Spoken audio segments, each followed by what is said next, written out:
ساری کائنات جب میری خدمت کے لیے بنی ہے تو میں کس سلسلے میں آیا ہوں؟ بار بار چٹکلا سنا سنا کے آپ بور ہو چکے ہوں گے، لیکن مجھے یہ چٹکلے میں بڑا مزہ آتا ہے۔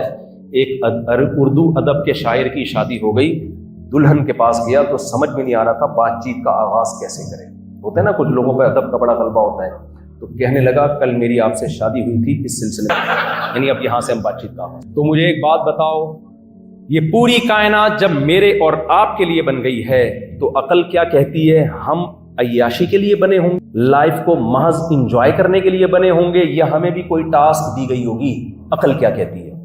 کیا یہ عقل کہتی ہے کہ ساری کائنات میرے لیے اور میں ویسے ہی ہے بھائی، میں انجوائے کرنے کے لیے؟ کوئی کھوپڑی میں آتی ہے یہ بات؟ بھائی کمپنی مینیجر کو ٹھیک ٹھاک تنخواہ دیتی ہے، جو عام ملازمین کے ساتھ کمپنی کو کمپنی جو ان کو بینیفٹس دیتی ہے، مینیجر کو اس سے زیادہ دیتی، گاڑی ملتی ہے، آفس میں اچھی جگہ ملتی ہے، تنخواہ اچھی ہوتی ہے، بہت سارے بینیفٹس ہوتے ہیں۔